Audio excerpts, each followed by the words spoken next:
Well, hello. It's about that time that nothing's going on. It is a Monday night, what I call Medicare Monday. I don't even know if the live thing is working yet. Oh, it looks like it's starting. So now the live thing is starting, and I'm going to make sure it's working over here. I'm going to talk to you a few minutes tonight about electronic applications. If you're not using them, why that is, why you should, and some tips on making it easier for you to submit electronic applications. Now, I know 90% of agents are concerned with one thing. That one thing is getting more clients to talk to. And we cover that a lot on MedicareAgentTraining.com. As a matter of fact, that's about 90% of what we do cover. But assuming that you do have somebody to talk to, the next step has got to be important, and that is how to get the business written. Now, I've had so many, as a matter of fact, probably 50% of the support tickets that I get, which is about 18 hours a day still, the support tickets have to do with, and right now I encourage you, if you have a question that you want to talk about live like this, send it in an email to support@MedicareAgentTraining.com. That's support@MedicareAgentTraining.com. You can see that address right down there.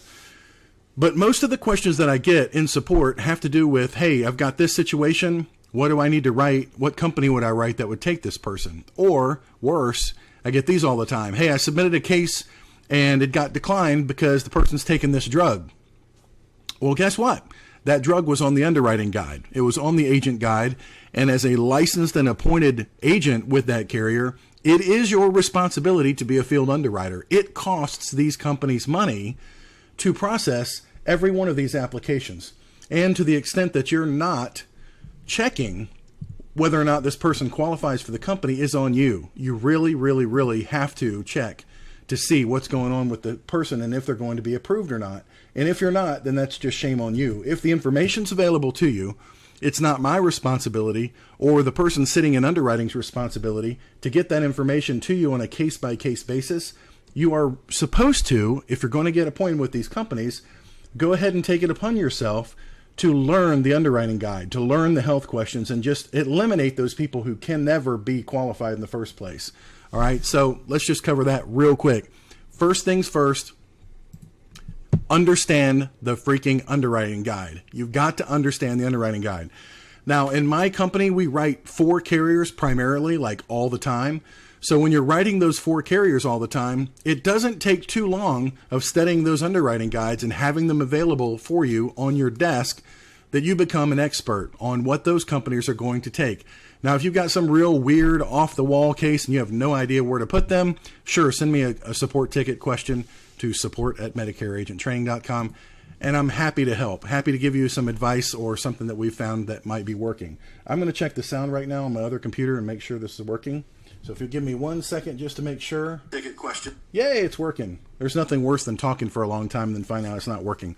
So this week, it happened a couple of times. Agents were running to me and they're saying that they need a paper application for this, that, or the other thing. And they wanted me to print out a paper application for them and send it to them because they couldn't get access to it on the company's website for whatever reason. And what that told me is that they're not taking advantage of the electronic application. Now, certain companies like Cigna only have a paper application for certain states because the e-app has not yet been approved. And I understand that.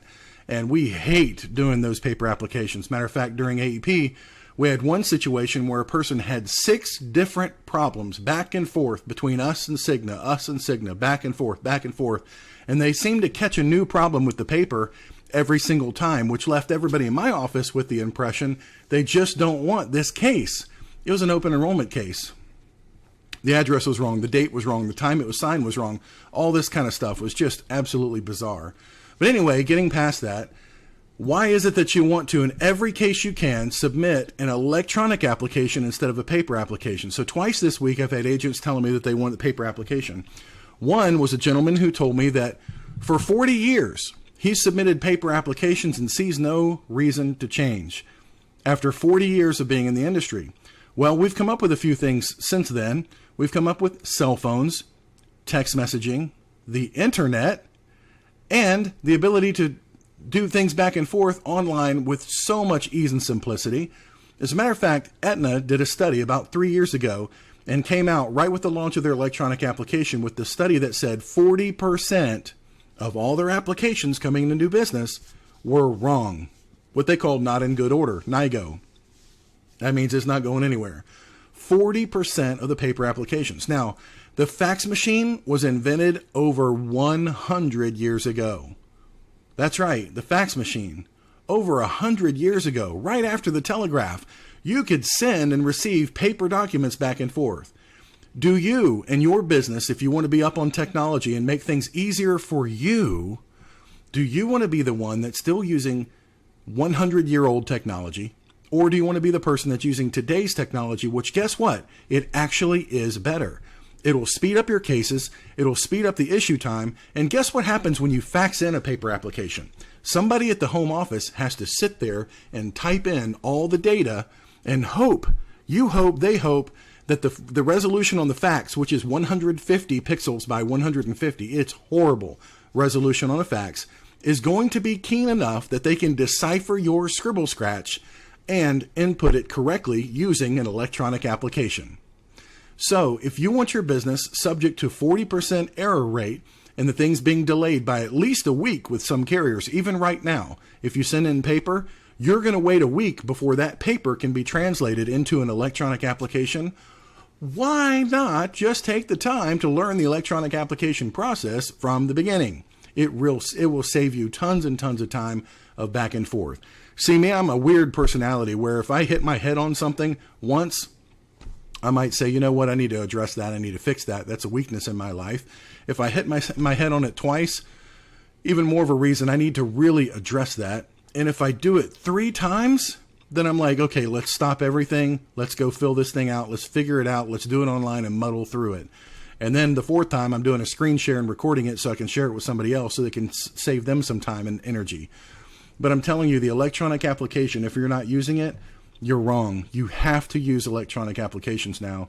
And I was looking at my agent total with Aetna, and I see that like 89% of people are doing electronic applications and 11% are still using paper. Why in the world would you use a paper application? I don't understand. So you say, look, I'm at the person's house. I'm still going and seeing people because that's what I choose to do. And there's not going to be Wi-Fi access. There's not going to be internet access. So does that mean that as I'm sitting down with Mr. and Mrs. Jones, that I have to push a piece of paper in front of them to get their signature? No, absolutely not. What I've done in that case, because when I moved to Charleston, South Carolina, I met my very first client in person for the very first time. Although I had over 1,000 clients already, this was the first one I'd met face to face. Really cool. So what did I do? I had a scratch pad and I got their name, date of birth, social, height, weight, drugs that they're taking, and the answers to the health questions, which I already always have printed out. I go back, it was a New Era application. I type in all the information and submit the sucker. Many of these things don't even need a signature from somebody at all. But you know what? I skipped days and days of data entry and probably wrong data entry from someone who could not read it on a piece of paper because it's my chicken scratch, which is really horrible. So even if you're going to go into somebody's house, you need to come back and you need to fill this thing out online so you can get it submitted in good order the very, very first time. I strongly, again, suggest if you've not yet done it, and I know I'm speaking the minority here, you really need to get on board with electronic applications. Now, on my website, MedicareAgentTraining.com, we've got a webinar for every company that we're using's electronic application. I know the Cigna one looks like junk right now. It's going to be redone here really soon. With Cigna, there's something you need to know. Cigna now has 3 brands out there that they're actively marketing right now. So you got Loyal American, you've got Cigna Health and Life, which is the new one. You've still got American Retirement Life, so that's ARLIC. These 3 brands are on the same application. So when you go onto Cigna, agentview.cigna.com, and you're in a state where you have 2 companies still being marketed. One's the higher rate and one's the brand new, really competitive rate. You have to pay close attention to which one you're going to click and proceed into that application. Because in some of these states, they're still marketing both plans. And if you click on the first one sorted alphabetically and you send ARLIC in, guess what that's going to do? It's going to get them really mad because it's not going to match what you had in the quote engine for one thing. And the person's going to be upset that they did not get the best rate available, which is going to be with Cigna Health and Life. So Mutual of Omaha, once they launch a new company, they'll automatically shut down the old company so that there's not any confusion there. And Aetna tends to do the same, although there is some overlap. With Cigna, you're going to see both companies on the electronic application. And it's happened more than once. Somebody will send me a support ticket angry as all fire that the rate that they're seeing on the Cigna website does not match the rate that's on the quote engine. The reason for that is you're looking at the wrong company. And another reason for that happened this week. A lot of these carriers, this happened with Aetna, a lot of these carriers now, first quarter, second quarter, they're going to have a change and they're going to have a rate increase. So make sure on the quote engine that you are looking at the right effective date for the rate increase. Now I'll tell you, the quote engine that we use does not always update the rates based on the rate increase coming until somebody catches it and sends in a support email and says, hey, you need to load those Aetna rates for Pennsylvania. There's a rate increase coming 3/1 and you're not reflecting it online. So they'll go back and they'll come back and say, okay, it's been fixed. So if you're using my quote engine, please do let me know when you see something wrong, but make sure first that you've got the right effective date. 9 times out of 10, it's somebody putting in the wrong effective date. Hey, if you have something you want me to cover while we're sitting here live, feel free to send me an email over at support@medicareagenttraining.com. Sometimes the screen won't show in the comments on Facebook what the things are, and I just have a couple more things to tell you. With Everest that just launched, the new Medicare supplement plan, we do have a voice signature option, but I want to tell you something that's really cool in there. For those who've been with me for a time, and this is all on the subject of electronic application still, for those who've been with me a long time, Mutual of Omaha has for a long time had the electronic application where you can, at the very end of the application process, you can go in there with the client, and the temptation is to go right through the methodology of sending the client an email from the system.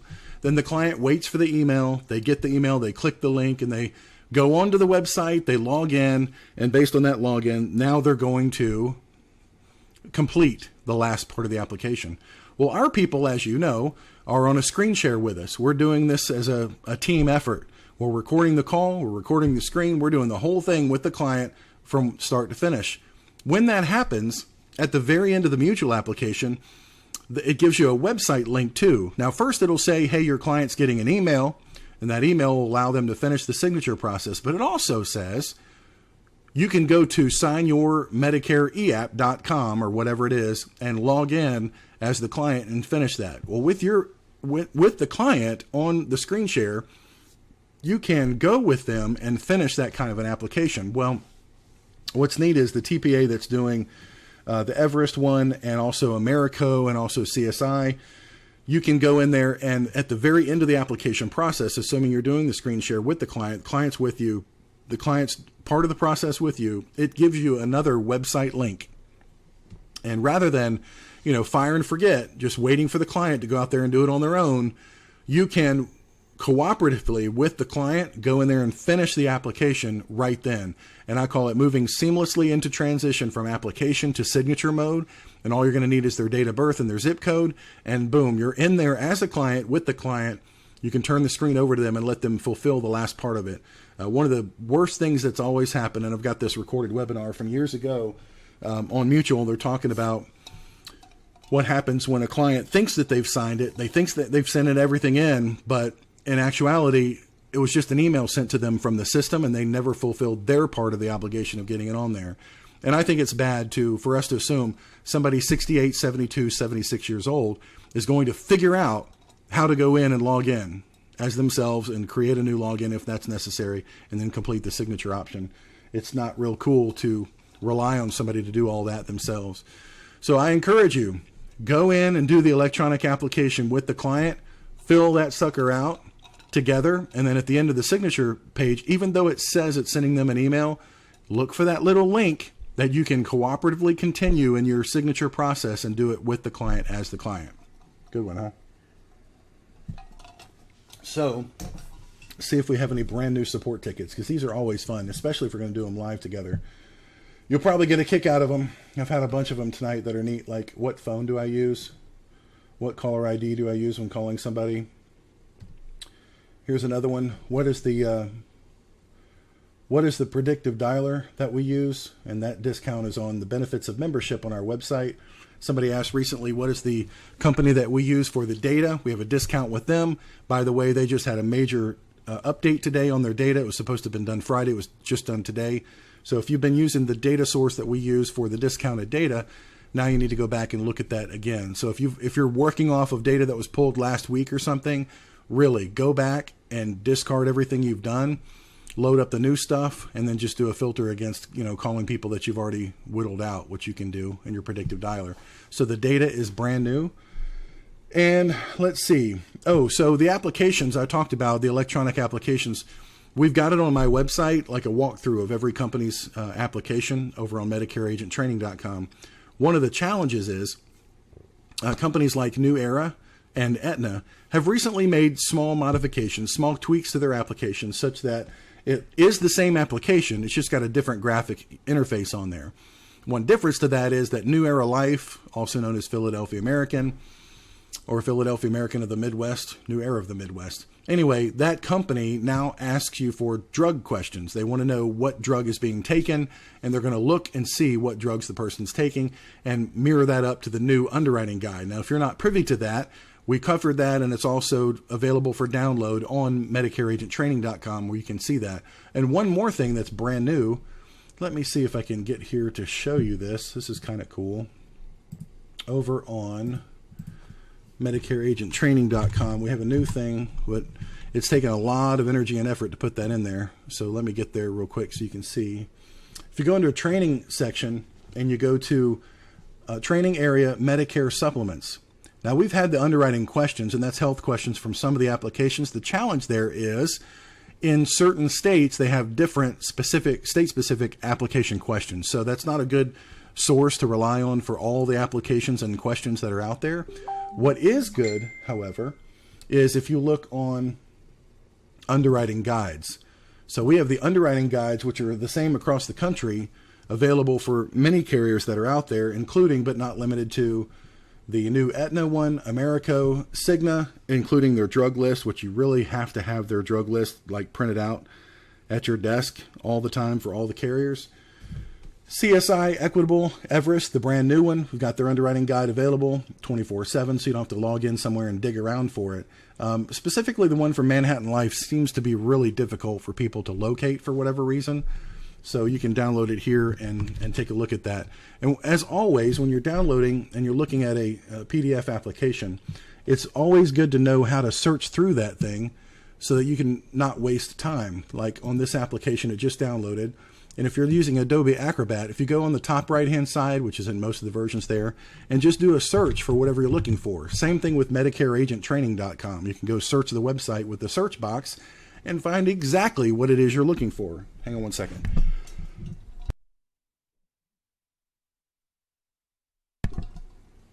So a good example here, I'm looking for what do they do, how do they deal with diabetes? I just go up into the search box here and I type in diabetes. And look, it took me all the way down to page 12, skip through the entire thing, and now I can look exactly at their criteria for diabetes. So how did I get here again? I went to MedicareAgentTraining.com. Under the main menu, I went to training modules, under Medicare supplements, and then there's underwriting guides. So that's what you really should look at before proceeding with any company. You need to go to the training area, Medicare supplements, underwriting guides, and make sure you've downloaded the guides. Now, this is not a comprehensive list of every carrier in the market, because I don't even write every carrier in the market, and neither should you probably. But it's a very good resource for, and by the way, down here, but like where the logo is for Medicare Agent Training on Facebook, you can click on that arrow that goes up and down. It goes like sideways to sideways. And you can expand this window that you're looking at right now to be full screen. So you can see this screen share just a little bit better on Facebook. And again, that's down on the bottom right-hand side where this logo is, but just underneath it on Facebook. Click the little arrow there and make it huge. And so again, like I was talking about, go to the underwriting guide of any company you're looking for. And in this case, I'm going to look at Mutual of Omaha's underwriting guide. It instantly opens in a new window so you don't lose your space there. And it opens in Adobe Acrobat. So you go to the find box, and if you can't see this menu, like if you have it hidden for some reason, it's always Control F as the keyboard shortcut. Control F. See, the keyboard shortcut for find is right here. So do that, take you into the search box, and you can type in whatever it is you're considering for insuring here. So here are their conditions for diabetes, and you'll see they're remarkably close to the new carriers because they follow a lot of them. And then one more thing with, as we're talking about underwriting guides, you'll see the list of drugs that are taken by people.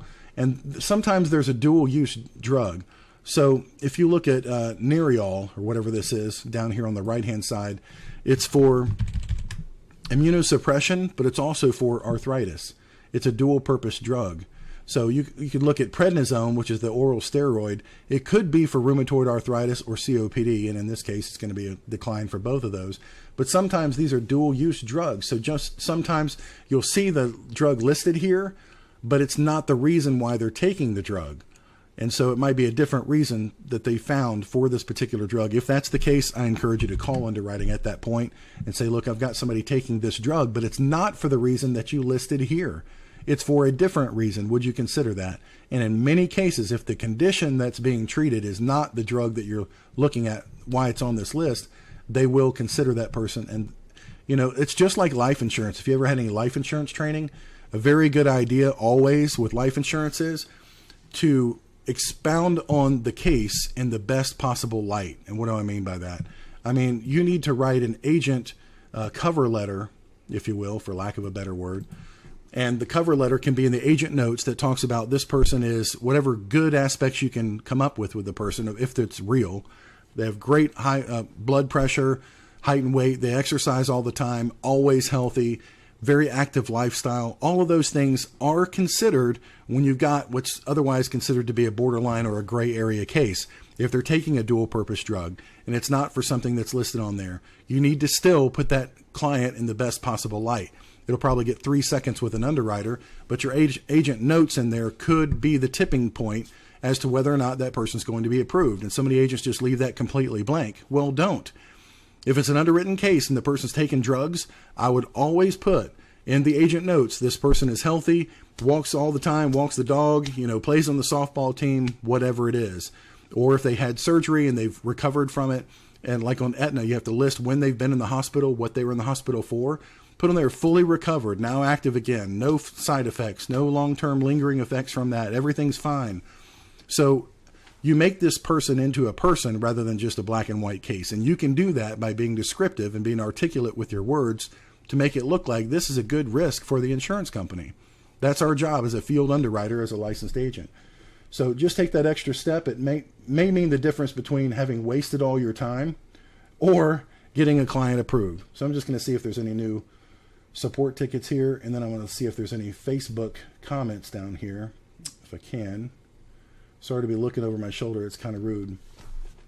So again, the purpose of tonight's broadcast, which you'll be seeing over the next few days, is just to encourage you. If you're doing electronic applications, great, continue to do that, and avail yourself of every available tool that's out there.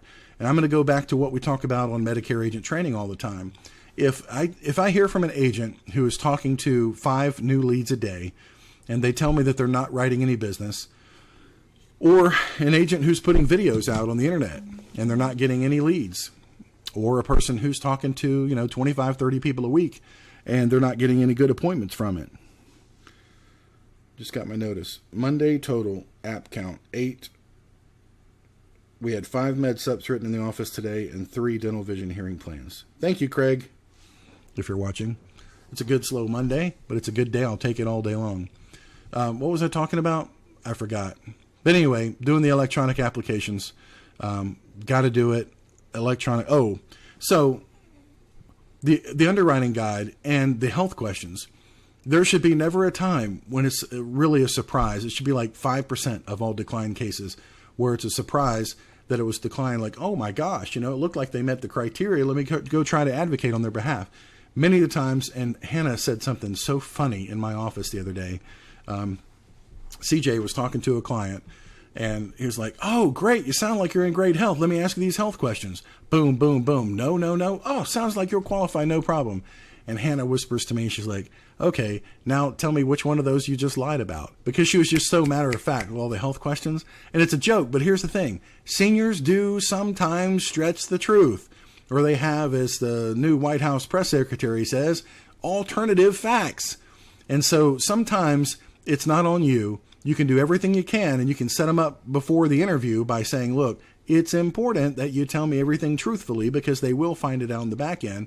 And the worst thing that could happen, and you don't want this to happen to anybody, is if they find out that you made a material false statement on an insurance application that could be punishable as a crime, but worse, you're not going to have any stinking coverage. And if something bad happens to you and you have no coverage, where are you then? And especially if you let your other policy go, or your other health insurance through work go, and now you discover that you have no health insurance. So look, save us a lot of time, and let's just tell the truth on this application. It's going to ask some health questions. Let's be honest about it, so I can try to put you with the best possible company. That will save you some time if you put that in every one of your interviews with the people. You don't want to waste your time taking an application, because a lot of guys will think, I'm going to take an application and I'm going to feel great about it. So I'm going to actually go premature celebrate just because I wrote an application. And what does that do? It sets you up for a whole lot of hurt, a whole lot of failure, because these sweet people, look at them. They're just a precious couple, right? Look at that. Why in the world would somebody that's over 65 ever tell a fib about something about their health? I'll tell you why. Because they want stinking coverage. Now, I've said this before. If you're calling into the age category of somebody who's 68, 72, 68 to 75, and these people are going to be fully underwritten, they get called all the time. And when they hear you, guess what? You might be the next sucker that just came in on the phone line, and they're going to try to pull a fast one on you. Because guess what happened the last 3 guys that they talked to? They came back after hours of working for them and found out, you know what, Mrs. Jones, I'm sorry, they found this drug for the liver cancer that you have, and you're not going to be approved.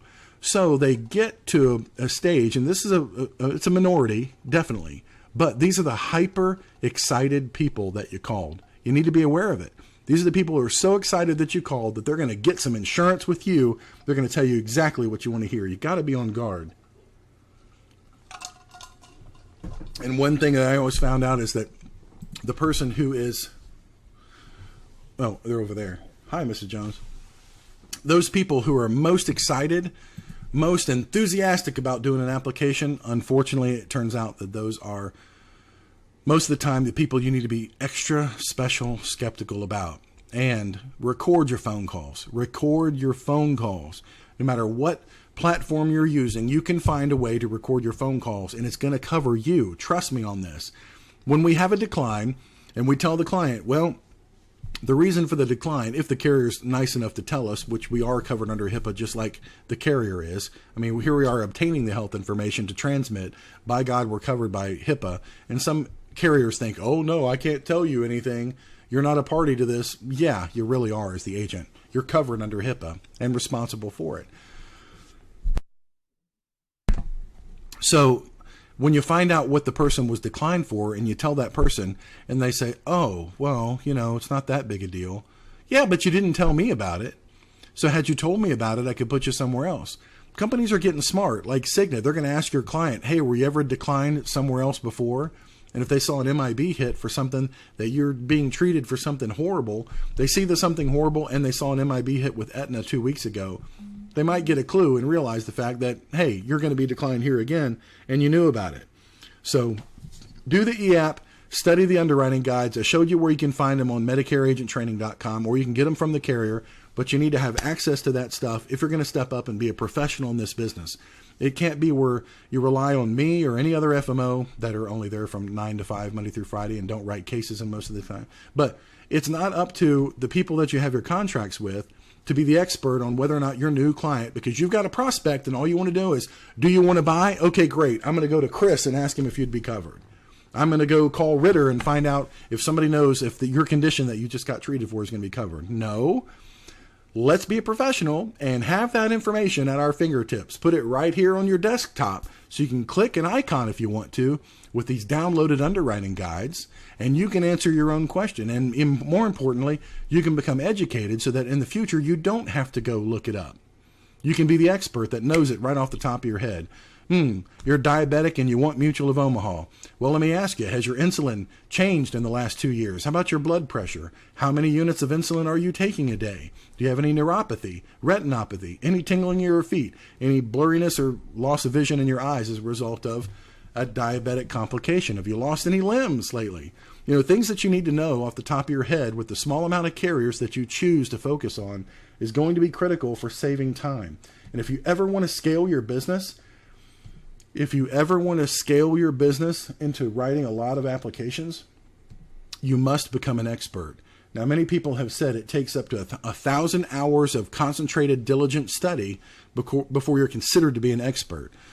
And if you're just, scratching the very veneer surface of this business by just prospecting all the time and never studying what the product is that you have to offer somebody, guess what? You're not being a good agent. You're not being a good steward of your time, for one thing, and you're never going to be able to scale because you're constantly going back to look stuff up, or worse, rely on somebody else to be your answer party. You need to go and learn this stuff yourself, and then you'll become an expert. And then when you get prospects in, you'll know right off the bat.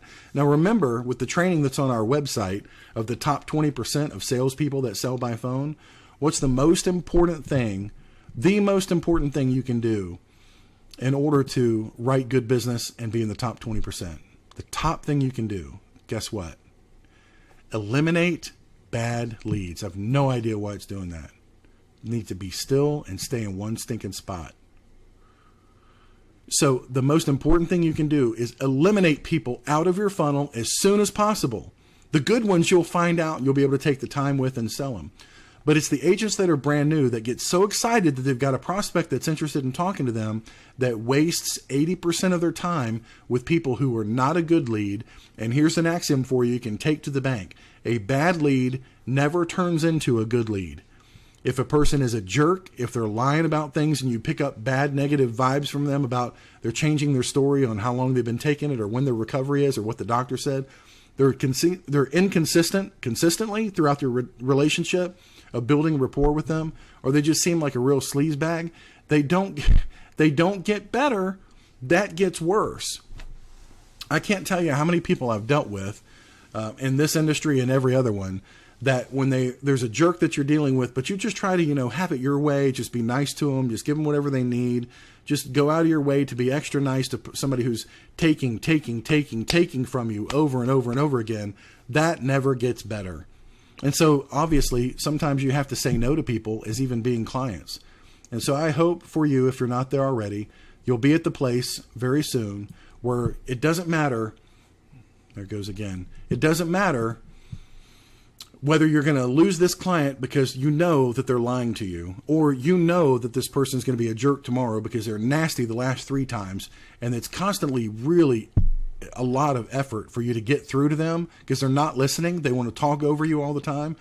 Sometimes you just have to say, look, I think you probably need to go work with another professional because obviously I'm not going to be able to work with you. And sometimes I've jumped on the phone in my office when my agents are talking to somebody and okay, they've listened the entire time and now they're trying to deliver the solution, but the person just keeps talking over them over and over and over again with nasty objections. Like, who are you? Tell me what this, tell me that, tell me this. I'm like, look, you called me. You called in here based on what you know that I'm offering. And now you're going to play the jerk and you want me to run through all these hoops. Look, either you want our help or you don't. Let's cut to the chase here. And the better you can weed out the people who are not good to deal with, trust me, the better your life will be. It's really just going to a lot of time wasted. Lots and lots of time is wasted on people who are bad leads, and bad leads just don't get better. Trust me on that. So as you become a professional, you're wasting less time with people who are sicker that you can't help. You know the underwriting guidelines. You know how soon in advance you can write an application. You know when they can make their method of payment. You know when the draft date options are for your different carriers. Then you're ready to go. And you're ready to enter the market as a true professional and write all the business in the world that you want to. So I saw no other support tickets come in. And I'm telling you what, if I do a live stream broadcast and it stops support tickets from coming in, I'm going to do live stream broadcasts a lot more frequently than doing them right now, I can tell you. But this has been fun. I know it's not a scheduled thing. Maybe if I do it more scheduled at a regular time, it would be more beneficial. Let me look real quick through here and see if there's Facebook comments instead of support tickets that came in. Just give me 1 second. Craig said, is there a database like life insurance where if someone gets declined about one company, the other companies will know it? A lot of the companies do utilize the MIB. Most, though, are only using script check. So they're only doing a one-way inquiry into it. So no, not really. I'll tell you this, though. Mutual of Omaha, as you probably know, administers cases for a bunch of different subsidiary companies, and they're not subsidiaries, they're just contracted with them to do their business. And companies like Assured Life, which are really not writing much anymore, GPM Life, and what's the other one I can't think of? But anyway, Mutual of Omaha administers for these other companies. So if you've got a client that's coming off of one of their companies that they've done the background for, they've done the underwriting for, and they've done the claims payment for, God help you if you lie on those applications, because they know darn well that you're lying because they can see the claims history. Same thing with Equitable. Equitable does the back-end administration for other companies that you may be familiar with, LCBA, IAC, Heartland National. And so you're applying to a new carrier. You need to keep in the back of your mind that the claims payments that have been happening from somebody else, the TPA or the third-party administrator that's processing those new applications might just take an extra day, like they do with Mutual, and go pull up all the claims history. Because they've waived their right to do that. They can research anywhere they have access to in order to process that application. So again, not a good idea to lie on the application. Kevin says, I'm the world's biggest EAP fan, literally and figuratively. Awesome. And so that's all I see in here. It has been a good start to the week, a good Monday. I've been thinking, we had a really, really, really good time when we went to Atlanta. Was it last month? I think it was. And we had some 20 people show up. It was a really, really, really good time getting to see everybody. And so I'm thinking that what we'll do is do those kind of meetups around the country from time to time. And what blows my mind is we spent 2 hours going through really, really nitty gritty nuts and bolts, like how I'm doing in my business and how other people have found things to be simpler in their business. And if you live in the area where we're going to do one of these in-person meetups and you've got like, I don't know, you got something going on, like you're going to watch the Dallas Cowboys on TV or the whoever else. You hear my dog in the background? That's really fun from doing this at home.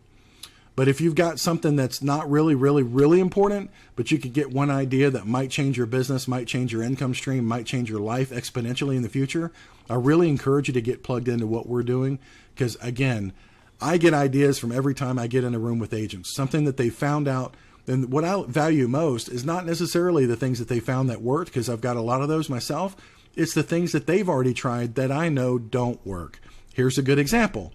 Got an email from an agent this morning who said, I want the direct mail template for the home health program, the home health insurance program, recovery program that we're selling. And somebody needs to go design it for me. Design the mail piece that I can go to the mail house and say, here, go send this mail for me. Guess what? Direct mail is freaking dead. I'm here to tell you. We talked about the telegraph and the fax, so direct mail was after that. And if you're acquiring a client, it's going to cost you $350 per client because you're using direct mail. There is something better. There's something a lot better, and that's what we cover over on that website. But if you're using direct mail and you insist that that's the only way things are going to be done, you will go broke. You need to stay up on the latest marketing trends. You need to stay up on what's new, what's happening, and what is working or not. And so just the fact that I've got a friend in the industry that relies solely on direct mail and his costs are going through the roof to acquire a new client, and what you're getting paid on the client is still the same, but the cost is going up and up and up, and we see other marketing avenues getting better and better. It would behoove the person that's in the insurance industry not to do the same thing we did 50 years ago and to upgrade with the times, because your return on investment and your cost of acquisition will be going in different directions. And it could be getting better or getting much worse if you're relying, like now, on direct mail in 2017 for your sales. Now, there is a friend of mine that's here in South Carolina that does do direct mail still, and he goes to see the person and he goes to see the clients in person still, and he's writing like 3+ applications in every house because he's cross-selling everything that's out there. How freaking awesome is that? So, I mean, that's a great way to do direct mail. But if you're relying on direct mail for any one specific product sale, you'll go broke. And so I'd like to know from other agents, like I just mentioned, what's working and what's not working. And so that's what we want to share on MedicareAgentTraining.com. And on MedicareAgentTraining.com/forums, or forum, it's on the website. That's where we can discuss things that people have discovered that are working and things that they've discovered that are not working. So with that in mind, I'm going to leave y'all here. Please continue to do the EAPs, educate yourself, as to what the benefits are for getting through one particular carrier or not, depending on the health questions, use the Control F or the Find feature on Adobe Acrobat. Find those underwriting guides on my website and download them to make them your own on your website, on your computer rather, so you can have them with you when you're having conversations with people. And if you need me for anything, write to me over here at support@medicareagenttraining.com. Thanks so much for watching tonight. I have to find the right window to shut this thing down, but I'm here for you if you need me, and y'all have a wonderful night. Thanks for watching. Bye-bye.